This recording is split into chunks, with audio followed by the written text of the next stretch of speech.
Hey everybody, I wanted to do a follow-up video to the Limp mode on the Can-Am X3 Turbo that I'd done a couple of months ago. So in the video I had concluded that we believed our problem was bad gas. We had changed our coils.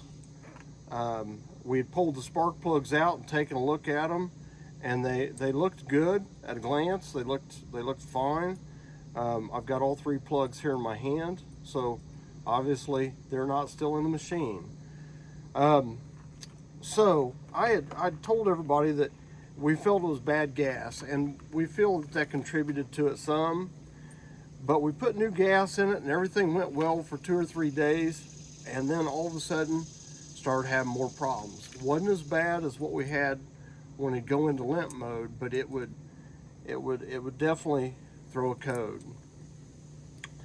And so I went ahead and dug deeper and pulled the spark plugs back out, and on closer examination there's virtually no wear on them, and I don't know if you can see them.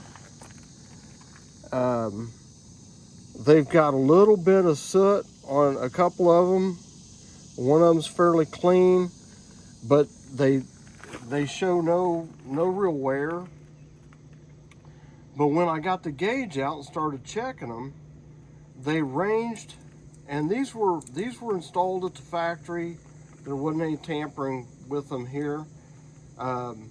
These ranged in gap from 16 thousandths to 35 thousandths.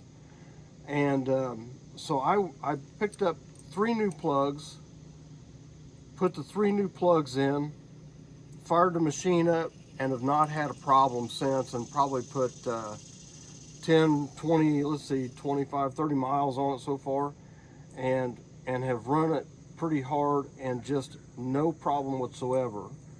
And I wanted to kind of tell you what I found. If on a turbo model, what experts are saying is that you need a tighter spark gap for the higher the boost pressure. So if your boost pressure is very low, the gap can be a little wider, but when the boost pressure gets up high, the gap needs to be pretty tight.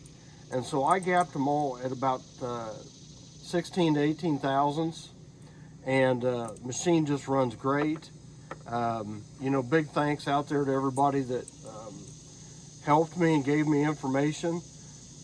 I'm not an expert on this. I'm just a guy trying to get out of the woods, you know, so I'm not an expert on spark plugs, but it did make a believer out of me that the gap has got to be fairly accurate, and why it ran for 1,000 miles,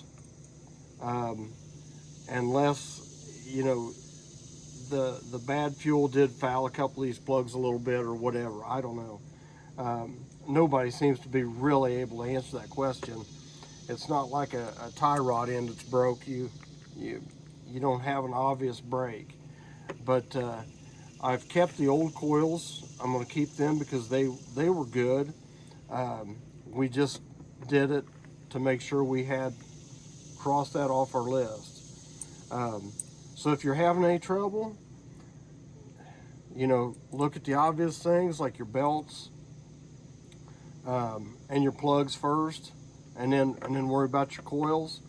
I did have one guy that has worked on a lot of these models, and he told me that 9 times out of 10 it's going to be something like a belt or a spark plug or fuel. He said all those knock sensors and everything that you've got back there, he said in the you know 15 or 20 years that he's been working on them, very rarely is it ever one of those more complicated sensors. Most of them are made by good companies like Bosch or whatever, and he said very rarely have they ever had any of those go bad.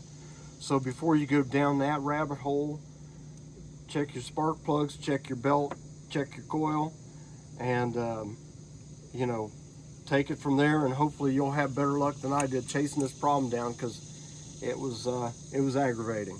So anyway, thanks a lot for watching. Just kind of wanted to everybody up that had commented and watched the first video about what we feel the problem really turned out to be. So everybody have a good weekend and stay safe.